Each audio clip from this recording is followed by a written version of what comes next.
O Brasil tem hoje cerca de 200 mil armas legalizadas. O dado é da Polícia Federal, mas esse número pode crescer se forem aprovadas as novas regras propostas para a alteração do Estatuto do Desarmamento. Em 2002, esse advogado foi assaltado. Na época, ele tinha o porte de armas. Fui vítima de um assalto, eu cumpri todas as exigências que eles me fizeram, até que eles anunciaram que iam me matar. Para mim, naquele momento, se eu não tivesse armado, provavelmente ele teria cumprido a promessa. A arma salvou minha vida. No ano seguinte, em 2003, com o Estatuto do Desarmamento, ele manteve a posse da arma, mas teve que abandonar o porte. Eu estou oprimido, tiraram o meu direito. Ao comprar uma arma, o dono tem que fazer o registro na Polícia Federal. Precisa ter no mínimo 25 anos, endereço e emprego fixos, não ter antecedentes criminais, ser aprovado por um psicólogo e passar no teste de tiro. Além disso, é preciso declarar a necessidade da arma. Cumpridas essas exigências, ele tem a posse. A autorização é para que a arma seja mantida em casa ou no local de trabalho. Com o porte, pode-se carregar a arma para qualquer lugar, mas o Estatuto restringe esse direito a policiais federais, estaduais e municipais, funcionários de empresas de segurança, do Poder Judiciário e guardas prisionais. O Congresso Nacional analisa mudanças no Estatuto do Desarmamento. As novas medidas devem afrouxar as regras para a compra e o porte de armas.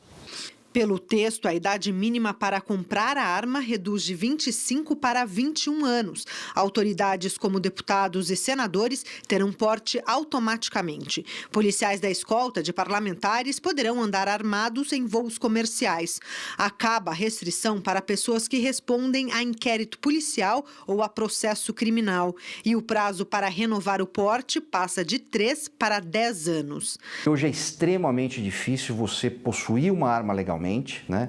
E o que é pior, é mais difícil ainda você manter essa arma dentro da legalidade, uma vez que a cada 3 anos você precisa fazer todo o processo novamente. Então, o grande problema continua sendo o quê? A impunidade do criminoso. E isso não é culpa do cidadão. Olha aqui, meus amigos, esse tema é polêmico, vocês vão sentir agora. Esse tema eu pedi para fazer essa reportagem, foi um pedido do nosso telespectador, o Gabriel P. E ele hoje está dizendo aqui, ó, vamos ver se o JC explica de uma vez por todas a diferença entre posse e portar armas nas ruas e ter porte de armas. Porque muitas pessoas confundem isso, Delmanto. Isso. De que hoje é proibido ter uma arma em casa. E não é proibido você, aliás, não é proibido também de ter o porte. Você tem uns critérios para liberar o porte de arma para as pessoas, não é isso? Isso. Né? O tema é extremamente polêmico, eu vou tentar ser conciso, mas para trazer informações para os telespectadores. Quando veio a lei do desarmamento, nós tínhamos aqui muitos assassinatos, muitas brigas de bar, muitas brigas no trânsito, ou seja, havia uma criminalidade levando de crimes de homicídio.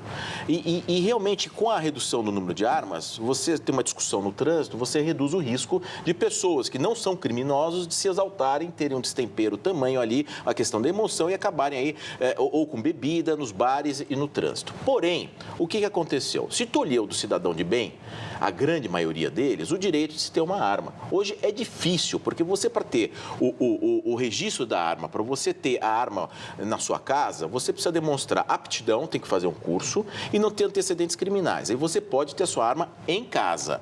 Agora, o porte, respondendo à pergunta do telespectador, é outra coisa. O porte é você poder transitar com esta arma municiada e preparada para o disparo, para o uso. E o porte, ou seja, ele tem sido muito restringido, porque para se conseguir um porte, precisa se provar a necessidade para a Polícia Federal da sua região. E em São Paulo, no último ano, os números que não tenho certeza, mas os números que chegaram ao meu ouvido, não foram concedidos mais do que 30 portes no estado de São Paulo. É o que me chegou. Não tenho certeza desse número, mas pessoas ligadas a clubes de tiro, que eu telefonei hoje e me informei, me disseram isso. E eu trouxe alguns números aqui que chamam muita atenção. Há uma mística de que aonde tem mais armas, há mais crimes. Porém, no porte de arma, no Brasil, para cada 100 mil habitantes, é 1,83% que existe o porte de arma. É um número pequeno. E nas capitais mais violentas, como nós temos aqui na capital do Pernambuco, é 0,67% para cada 100 mil habitantes com porte de arma.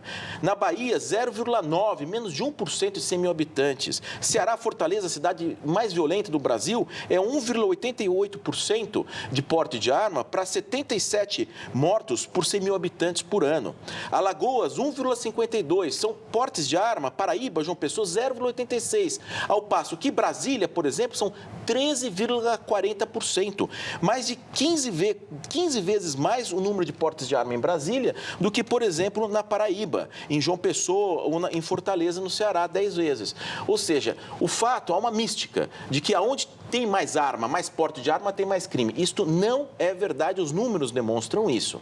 Agora, o que acontece? A bandidagem continua a ter arma. Vem arma do Paraguai, vem arma não sei da onde, quer dizer, o cidadão não consegue ter arma. Mas o bandido continua conseguindo ter arma por falta de controle.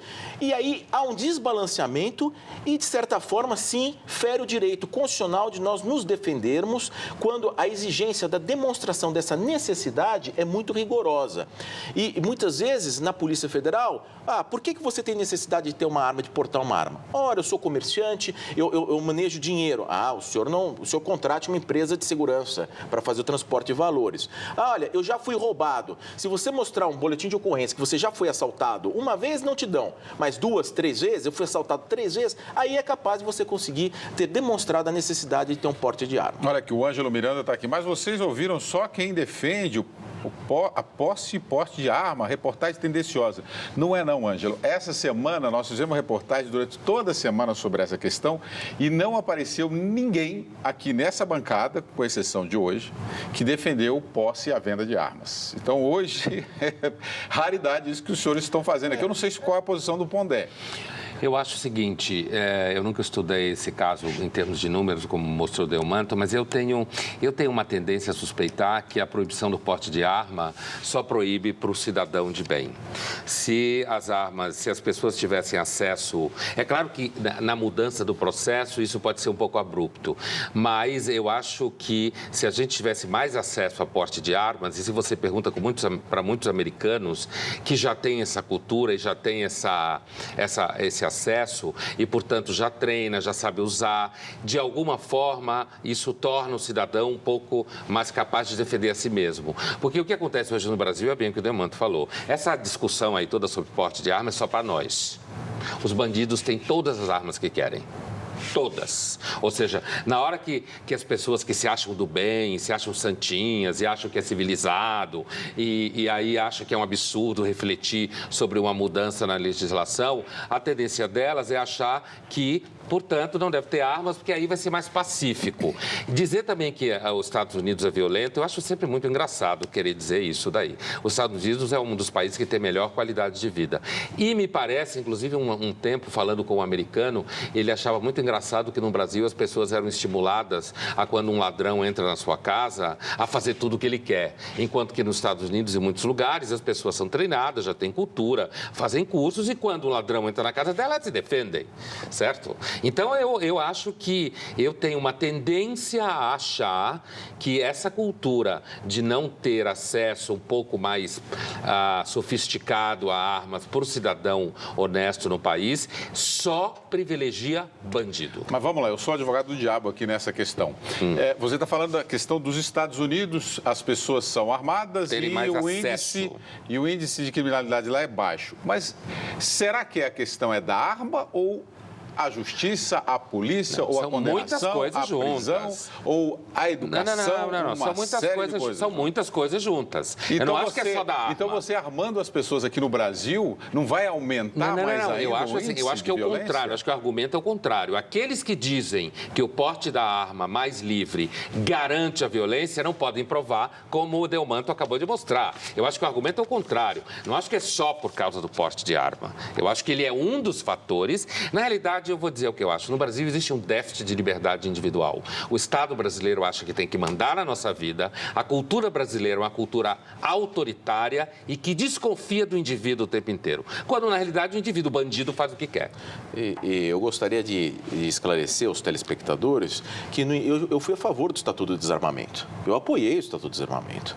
Mas, hoje, eu me permito o direito de refletir sobre isso. Claro. Nós estamos formando opinião. Não é categorizar, a favor, é contra. Nós temos que debater. Eu trouxe números que mostram que não é necessariamente onde existem mais portes de arma que nós vamos ter mais violência. Pelo contrário, Brasília tem 3,40% de portes concedidos para 100 mil habitantes, ao passo que o Ceará, em Fortaleza, é 1,88%, 9 vezes a menos do que Brasília. E a violência em Fortaleza é exponencialmente maior do que em Brasília. E o que eu quero trazer esses dados? Para dizer o seguinte, não é?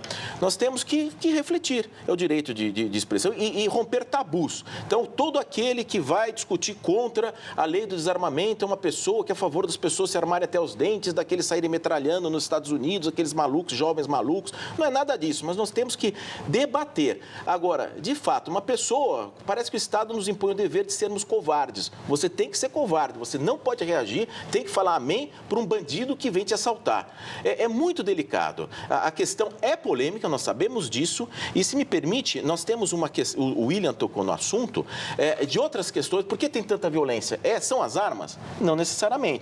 Nós temos a questão da desigualdade social, dos bolsões de miséria no país, né? Isso é muito sério, das drogas, e eu queria tocar no assunto do déficit de policiais aqui no estado de São Paulo, que falam que a gente nunca fala do estado de São Paulo. Vou falar do estado de São Paulo. A Polícia Civil hoje conta com 29 mil homens, cerca de 29 mil homens. Pasmem, telespectadores, que há 25 anos atrás nós tínhamos 6 mil homens a mais, nós tínhamos 35 mil homens. E a população de 25 anos para cá aumentou 13 milhões de pessoas. Então, no estado de São Paulo, nós temos na Polícia Civil menos 6 mil homens e mais 13 milhões de pessoas. E foram abertos concursos. Nós temos vagas abertas para delegado de polícia, 530, estão faltando 530 delegados de polícia no estado de São Paulo. Já tem a vaga, não tem o delegado. Escrivães, cerca de 2 mil. Investigadores, outros 2 mil. Aí abriu-se um concurso, aprovou-se 280 delegados, só que só assumiram cargos metade disso, menos da metade, 129. Aprovou-se 1.400, 1.364 escrivães e só vão assumir os cargos metade disso, 770. Ou seja, nós temos um déficit de pessoal, nós precisamos de gente na polícia. E isto, evidentemente, faz aumentar a violência, porque diminui a investigação, diminui a punição dos criminosos, e aí o crime corre solto.